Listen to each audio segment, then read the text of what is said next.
Hi guys! I just want to share with you my newest achievement. So today magkakaroon tayo ng contract signing and photo shoot with Maxxis Tires Philippines. I'm very happy and proud to share with you guys that I'm now officially part of the Maxxis family. And honestly, hindi ko ina-expect na ganito kabongga yung aming magiging contract signing. So nakakakilig and overwhelming yung feeling. Sabi nga nila, when one door closes, another one opens. Kaya naman nagpapasalamat din ako sa supportang binibigay nyo sa akin bilang si Steph Cinco, and sana supportahan nyo rin ako together with Maxxis Tires Philippines. At dahil photoshoot day din nga itong araw na to, syempre nagkaroon din tayo ng hair and makeup, and nag-set up sila dito ng studio dun mismo sa office nila at sa warehouse. So nakakatuwa din talaga, and yung team ko nga pala ngayon ng photographer ay sila Aaron and sila Jem. Kaya naman confident ako na magiging maganda yung output ng shoot na ito. So guys, kasi sa shoot namin, kailangan daw naka-jacket ako.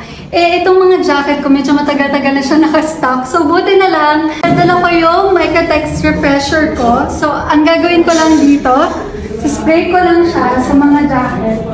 Kasi pag naka-stock na siya, tapos ilang beses na siya nagamit, so hindi ko siya napapalabhan agad. So ang ginagawa ko lang, magdadala lang talaga ako nitong refresher. Tapos spray ko lang siya sa loob ng jacket ko. Kahit leather or riding jacket, yun talaga yung gamit ko. Tsaka yung mga helmet nyo guys.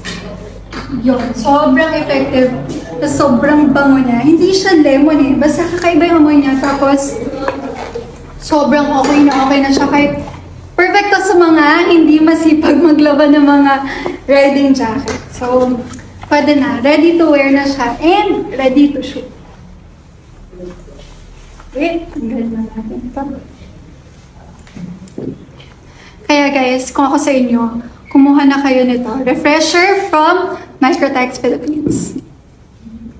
Nakakatawa lang kasi meron din pala silang pinagawang personalized jacket para sa akin. So yun muna yung ginamit natin sa shoot. May special participation din nga pala dito si B, kaya dinala ko siya dun sa shoot namin. And alam nyo ba guys, nakakapalit lang niya ng Maxxis Tires. Syempre excited na rin akong magamit yung mga bago kong gulong. Pero bago tayo mag-ride, tapusin muna natin tong shoot na to. Gamit ko nga rin pala dito yung favorite leather jacket ko from Segura. Kaya lang hindi ko siya gaanong masuot kasi napakainit dito sa Pilipinas. Alam nyo din ba guys, na second year anniversary ko na to ng pagra-ride ng big bikes. At kahit pagbali-balik tayo man ng mundo, hindi ko pagsisisihan na natuto ako magmotor. Halos buong araw din pala kaming nag-shoot dito guys, and after nung sa loob ng studio, lumabas naman kami para makakuha ng outdoor shots. By the way guys, alam nyo ba na hindi lang motorcycle tires meron ng Maxxis? So meron din sila para sa 4 wheels and meron din sila for bicycles. Actually, napakadami ko pang gustong i-share sa inyo, pero hanggang dito muna tayo dahil tapos na yung shoot namin, and habang nire-review ko yung mga photos, syempre mag-water break muna tayo gamit yung aqua flask natin. I promise to share with you more soon, pero for now, thank you for watching, and of course, see you on my next video.